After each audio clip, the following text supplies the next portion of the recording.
안녕하세요. 오늘은 도메인 무결성의 확장 버전으로 엑셀에서는 데이터 유효성 검사라는 것을 한번 해보도록 하겠습니다. 결국은 이 열 단위로 같은 종류의 데이터가 들어가고 그 열에 들어갈 수 있는 범위를 지정하는 거에 해당된다고 보시면 되겠습니다. 먼저 이 열에 들어갈 수 있는 것은 크게 나눠서 두 가지로 나눌 수가 있습니다. 숫자냐 문자냐, 두 가지로 나눌 수가 있습니다. 그래서 이 A열을 보면 A열은 숫자입니다. 그 다음에 여기 I열을 보면 I열도 숫자입니다. J열을 보면 J열은 숫자 맞죠? H열은 문자입니다. 의문을 가지실 겁니다. 보시기에는 이거 숫자 같은데 왜 문자지 이러는데 ERP에서 혹은 전산에서 다운을 받으시고 난 다음에 엑셀을 보고 썼을 때 얘가 좌측에 붙으면 얘는 숫자입니다. 얘도 죄송합니다. 좌측에 붙으면 문자입니다. 얘도 문자죠. 얘도 문자. 다 알 수가 있습니다. 그래서 이런 거 같은 경우는 다 숫자로 바꿔줘야지만 피벗 테이블에서 값에다 넣으면 숫자가 나오겠죠. 합계가 되겠죠. 자, 이렇게 숫자로 바꿔주도록 하겠습니다. 자, 됐죠. 그래서 A열에다가는 숫자인데 정수의 형태인 날짜를 집어넣도록 할게요. 그래서 숫자 중에서도 두 가지를 크게 파생돼서 나옵니다. 날짜하고 시간을. 그래서 A열을 클릭하고 여기 데이터 클릭하시면 데이터 유효성 검사라고 있습니다. 데이터 유효성 검사. 자, 클릭하고 들어가면 A열에는 모든 값이 다 들어갈 수 있게끔 제한 대상이 지금 풀려 있는 걸 알 수가 있습니다. 여기 드롭다운 표시 클릭하고 여기 보시면 정수냐 소수냐 그 다음에 날짜하고 시간은 이 날짜는 정수에서 왔고요. 그 다음에 시간은 소수에서 왔습니다. 그러니까 이 두 개는 크게 정수나 소수냐하고 똑같은 숫자의 같은 개념이라고 보시면 되겠습니다. 그리고 문자는 목록으로 처리하시면 돼요. 그래서 얘는 날짜 형태로 지정을 하는데 또 범위까지 지정할 수 있죠. 데이터 유효성 검사는 이렇게 범위까지 지정할 수가 있습니다. 여기 드롭다운 표시 클릭하시면 뭐뭐 같은 거 같지 않은 거 뭐 이렇게 해서 6가지 조건이 나오는 걸 알 수가 있습니다. 그래서 일단 여기다가는 2018 0101 이렇게 해서 이것도 형태에 딱 맞춰 쓰셔야 됩니다. 그 다음에 2018 12-3일까지 이렇게 요 범위의 날짜 형태만 들어가라 라고 되어 있습니다. 자, 그리고 제가 여기 설명 메시지 가서 메시지를 한번 써보겠습니다. y 4개 months 2개 dd에서 형식으로 입력하세요. 이렇게. 그 다음에 오류 메시지도 여기다가 잘 좀 하세요. 부장님 이렇게 해서 하나 적어 놓도록 하겠습니다. 그리고 설정에 가시면 이제 요 열에는 요 설명 메시지부터 오류까지 다 들어간 걸 알 수가 있죠. 자, 확인 누르게 되면 클릭해 보시면 아시겠지만 뭐 메시지가 나오겠고 그 다음에 요 날짜는 머리 끄리니까 고치지 마시고요. 그 다음에 여기다가 2019 이렇게 해서 엔터 치면 잘 좀 하세요 부장님 나오죠. 그러니까 A열에는 날짜 잡았고요. 자, 그 다음에 H열에도 이제 잡아줘야 되겠죠. 여기 정수로 한번 넣어볼까요? 그 다음에 데이터 유효성 검사. 그리고 여기 얘는 정수로 간다. 그래서 정수에다가 정수하면 정수만 들어가는 정도가 아니라 크기까지도 지정되어 있죠. 이 전산에 가면 테이블 구성할 때 이거를 다 지정을 합니다. 그러니까 뭐 소스도 크기에 따라 플루트로 나누고 리얼로도 나눌 수가 있고요. 그러니까 그런 것을 다 정의하고 들어가요. 그러니까 이거를 엑셀에서는 뒤에 하지만 전산에서는 먼저 하고 들어갑니다. 도메인 무결성. 그래서 얘는 0서부터 만까지만 들어갈 수 있게끔 정수 형태로 만까지만 들어갈 수 있게끔 제가 잡아놨습니다. 여기 클릭하고 제가 10만이라고 이렇게 치면 또 뱉어내죠. 거기는 왜 그러냐면 생산 현장 가시면 이 쓰실 때 현장에서 쓰실 때 너무 친절하게 2500kg이라고 단위까지 달아주는 경우가 생겨요. 그럼 그 문자기 때문에 엑셀을 배포할 때, 데이터베이스를 배포할 때는 무조건 이거는 유효성 검사를 걸어서 줘야지만 그나마 오타 나는 걸 막을 수가 있습니다. 자, 그러면 여기 이제 우리가 숫자는 다 끝냈고요. 자, 숫자는 다 끝냈고, 이제 남은 게 뭐 있느냐? 문자가 남았습니다. 자, 문자가 이렇게 남아 있는 걸 알 수가 있습니다. 그래서 문자를 잡는 방법은 세 가지가 있습니다. 뭐 저희 강의 중에서도 저희 책을 보고 많이 나오지만 그 문자를 잡는 방법이 첫 번째 직접 입력하는 방법이에요. 그러면 그 방법은 어떨 때 쓰느냐? 자, 여기 일단 내가 B열에다가 문자를 입력하고 싶다 그러면 그 밑에 있는 항목들이 머리글 밑에 들어가는 항목들이 반복돼서 몇 개가 나오는지를 보시면 돼요. 그러니까 얘는 입고하고 출고가 계속해서 반복되죠. 그러니까 딱 잡으면 입고하고 출고 두 가지만 나온다는 걸 알 수 있죠. 그래서 여기 들어가는 게 통상적으로 뭐 5개 미만이면 언더면 그냥 직접 입력해도 좋지 않을까. 이것도 뭐 딱히 이렇다는 얘기는 아닙니다. 그래서 일단 들어가는 수가 작으면 직접 입력하십시오. 그래서 직접 입력 한번 해보겠습니다. 자, B열 클릭하고 데이터 도구의 데이터 유효성 검사. 예, 그리고 제한 대상을 목록으로, 즉 얘는 문자입니다. 예, 문자. 그리고 여기다 직접 입력하시면 돼요. 입고하고 예, 출고 이렇게. 그리고 여기 드롭다운 표시를 해지를 해주시면 옆에 선택을 안 할 수 있게끔 나옵니다. 이건 조금 이따가 하도록 할게요. 자, 확인 누르시고 자, 여기 드롭다운 표시를 클릭하면 입고 출고 두 개가 나오는 걸 알 수가 있죠.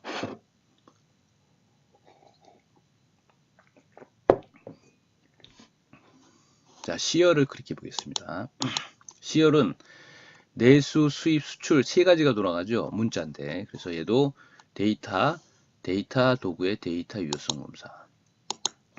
그래서 얘도 목록으로 처리하고 얘도 직접 입력입니다. 얘도 소다해 소다해가 아니라 내수, 수출, 그 다음에 수입 맞죠? 네, 지금 제가 바로 일어나가지고 지금 거의 정신이 없습니다. 말을 조금 잘못하더라도 양해해 주시고 자, 확인 누르기 전에 여기 드롭다운 표시 자, 얘를 해지라고 확인 누르면 클릭해 보시면 이제 드롭다운 표시는 안 나오지만 내내수라고 치면 이제 이렇게 뱉어내는 걸 알 수가 있어요. 근데 이제 D열을 한번 볼게요. 자, D열을 보면 얘는 무지 많습니다. 그리고 계속 확장해야 되는 문제가 생겨요. 제품명이기 때문에. 예, 그래서 얘는 두 번째 방법이 목록으로 처리를 해버립니다. 그래서 일단 얘를 또 데이터베이스로 만들어야 되니까 저 목록에 가시면 자, A1셀에서부터 자, 여기까지 내가 페파떼리까지 이렇게 일단 지정을 하시고 제일 먼저 하셔야 될 게 뭐냐 홈에 가서 여기 스타일 그룹에 표소식을 해주셔야 돼요. 예, 그리고 이때 꼭 머리글을 포함해서 해주셔야 됩니다. 그렇지 않으면 머리글을 별도의 이름이 생기게 돼요. 그러니까 머리글 포함해서 확인해서 표 설정을 해주세요. 왜 표 설정을 하느냐? 표 설정을 하면 밑에다 쓰면 자동으로 확장이 되죠. 예, 그 기능을 이용합니다. 만약 표 설정을 안 하고 이름을 정의해버리면 계속 범위를 늘려줘야 되는 문제가 생겨요. 일단 표 설정을 하시고 두 번째 이름 정의로 들어갑니다. 수식에 가시면 여기 수식에 가시면 정의된 이름이라는 그룹의 선택행에서 첫째 행을 이름으로 만들어 주시면 되는 품명이란 이름으로 만들어 주면 밑에 거는 따라 들어오게 되어 있습니다. 자, 그리고 확인 누르시면 이제 됐습니다. 그래서 얘를 이제 한번 D열에다가 자 넣어보도록 할게요. 데이터 도구의 데이터 유효성 검사. 네, 그리고 얘는 목록으로 문자니까 그리고 여기다가 이꼴을 칩니다. 이 이꼴의 의미가 정확하게 말씀을 좀 드릴게요. 이꼴이 같다, 느는 같다라는 의미가 아닙니다. 얘는 처음에 나오는 느는 대부분 다 무슨 뜻이냐면 전산에서는 대입하라는 의미를 가지고 있어요. 그래서 이게 D열에다가 지금 대입하라는 얘기입니다. 그래서 여기다가 우리 이름으로 정의한 품명을 쓰도록 할게요. 그러니까 품명이란 이름을 D열에다 대입해라 라는 거예요. 그러니까 엑셀을 쓸 때나 수학을 할 때는 공식을 말로 풀지 못하면 그건 모르는 겁니다. 외워서 하시는 거예요. 그러니까 항상 어떤 자기가 하고 있는 액션, 행동에 대한 정확한 정의를 내리는 것도 굉장히 중요합니다. 그리고 확인 누르시게 되면 이렇게 뒤에 투셀에 와서 클릭하면 이렇게 많은 거기 나오게 되겠죠. 품명에 있던 것들이. 자, 그리고 이 품명에 제가 아까 표 설정을 한 이유가 여기에 제 이름을 한번 쓰도록 할게요. 자, 이렇게 센터 치면 얘가 자동으로 늘어나죠. 그러면 여기도 자동으로 늘어나 있어야 돼요. 늘어나 있죠. 그렇죠? 이렇게 해서 목록으로 처리하는 방법을 배웠고요. 이제 마지막 방법인 이게 한열에 똑같은 이름이 들어가는 게 아닙니다. 이게 조건에 따라서 들어가야 돼요. 그래서 어떤 거냐, 소다해에 맞는 업체만 와야 되겠죠. 생산 현장에 반장님들이 기록하실 때 소다해 요까지는 품명을 자기가 클릭하면 알 수 있는데 이게 업체는 어딘지 모를 수도 있잖아요. 근데 이걸 다 놓고 아까 목록 처리해서 골라 써라 그러면 반장님들 화내실 겁니다. 그러니까 현장에서 최대한 쓰기 편하게 할 수 있게끔 여기 압축을 해서 소다에 해당되는 업체만 올 수 있게끔 해주시면 돼요. 근데 그것도 귀찮다.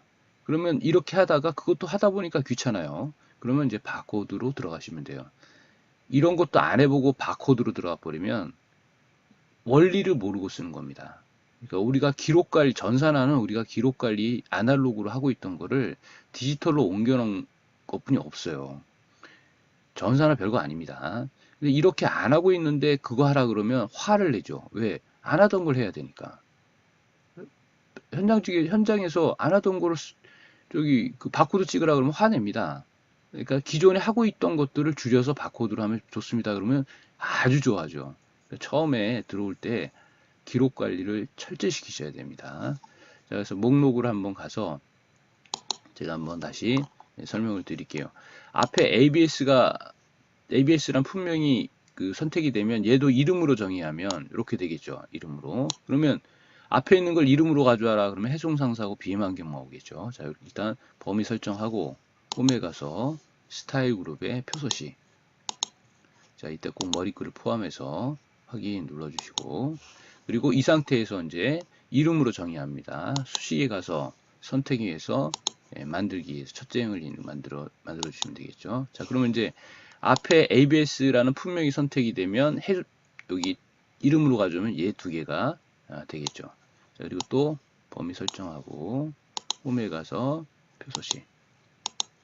자, 머리글 포함해서 확인. 자, 그리고 수식에 가서 선택에서 첫째 행을 이름으로 만들어 주시면 돼요. 확인 누르시면 됩니다. 그리고 제가 여기 뒤에 건 다 해놨죠. 이렇게 다 해놨습니다. 그러니까 요거를 꼭 주의해서 하시고, 그 다음에 여기 주의해야 될 사항이 두 가지만 말씀을 드리겠습니다. 여기 이름 정의할 때 이름 앞에 숫자가 오면 안 돼요. 언더바 처리하고 숫자를 쓰시던가 숫자가 오면 안 됩니다. 두 번째, 띄어쓰기 하셔도 안 돼요. 여기 여기 보시면 띄어쓰기를 안 하고 언더바 처리했죠. 그러니까 머리글은 띄어쓰기 하시면 특수기호이기 때문에 하여튼 여기에 특수기호가 들어가시면 안 됩니다. 이렇게 해서 두 가지, 앞에 숫자가 오거나 혹은 띄어쓰기 돼 있거나 그러면 얘는 머리글로 하게 되면 오류가 나옵니다. 오류가 안에 찾아가지를 못해요. 자, DB에 와서 이제 D열에다가 넣어볼게요. D열에다가 앞에 있는 것을 이름으로 가져오라 라고 해서 명령을 주겠습니다. 데이터에 가서 데이터 도구의 데이터 유효성 검사. 자, 그리고 얘도 목록이죠. 예, 그리고 이꼴은 뭡니까? 대입하라는 얘기예요. 2열에다가 앞에다가 inDelect라는 함수를 씁니다. inDelect.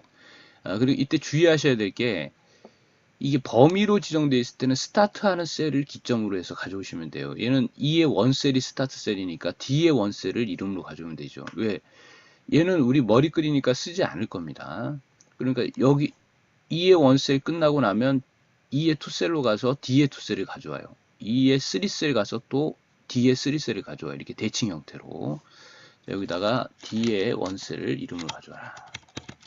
그리고 확인 누르시면, 자, 그리고 여기 클릭해 보시면 아시겠지만 이제 소다에 해당되는 건 신화캠 하나뿐이 없죠.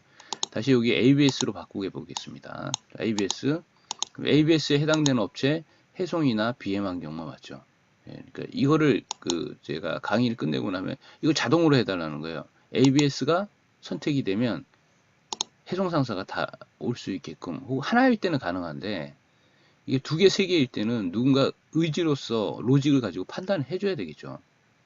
판단은 이 프로그램이 못합니다. 프로그램도 아날로그로 했던 것을 프로그램 하는 거지, 아날로그로도 못하는 거 어떻게 디지털로 하겠습니까? 로직이 있다 그러면 하겠지만 이건 로직이 없죠.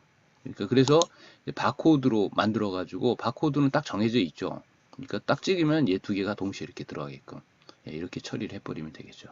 그러니까 항상 이거는 선택해서 쓰셔야 되는 사항들입니다. 그래서 이중 유효성 검사까지 제가 끝을 냈고요.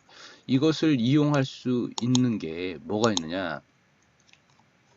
이것을 이용할 수 있는 게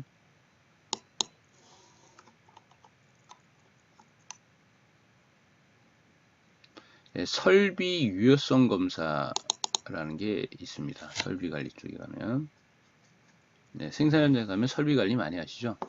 그래서 우리 설비의 블록 다이어그램, 기능별 블록 다이어그램을 보면 기능별로 어떤 서브 시스템이 들어가나 시스템이 들어가겠죠. 그래서 압출기에 해당되는 요것만 오면 되겠죠. 이렇게. 그래서 호포에 해당되는 서브 시스템에는 파트들 요것만 오면 되겠죠. 자, 이렇게 해서 처리를 하시면 되겠죠. 이것도 똑같이 이중 유효성 검사를 하면 되는데, 이거에 문제점이 있습니다. 이게 아주 심각한 문제점을 가지고 있어요. 생산 현장에 가서 이렇게 쓰시면 안 돼요. 이게 그러니까 PSM, 여러분들이 아시는 PSM하고 관련되어 있거든요. 뭐냐면 설비의 압출기에 대한 코드들이 다 지정이 돼야 돼요. 압출기에 대한 코드, 그 다음에 기압박스, 압출기에 따른 기압박스에 대한 코드들이 다 지정이 돼야 됩니다. 왜? 데이터베이스를 쌓아놓으면 나중에 모터가 고장 났는데, 모터만 쫙 보니까 여기도 모터 있지만 호퍼로드는 모터 있고 진공 탱크도 모터가 있어요. 어느 모터인지 몰라요. 층별이 안 돼요. 찾아가질 못합니다. 이런 기록 관리는 하지 않는 게 좋아요. 갈수록 어려워집니다. 그래서 앞에 설비에 대한 기능별 블록 다이어그램을 다 그려 놓으시고 이거를 데이터베이스로 다 만들어 놓은 다음에, 그 다음에 그거를 안전관리 쪽에 PSM의 데이터를 가지고 품질이 이용하고, 환경이 이용하고, 안전이 이용하고, 설비가 이용하고, 생산이 이용하는 겁니다. 근데 안전관리는 자기만 한다고 생각하죠. 그것만 하는 거예요. 자기만 해요. 그러니까 호환이 안 되는 거죠. 공유가 안 되고. 4차 산업혁명은 무조건 공유입니다. 근데 이런 사고방식 없이 어떻게 전산화가 이루어지겠습니까? 가보면 말짱 헛거예요. 말짱 헛겁니다. 4차 산업혁명의 공유라는 개념을 데이터베이스로 어떻게 갈 거냐를 충분히 교육을 받고, 그 다음에 공장 자동화가 이루어져야 됩니다. 그래서 이것도 제가 이렇게 쓴다라는 예만 드렸고요. 자, 오늘 교육은 여기까지 끝내도록 하겠습니다.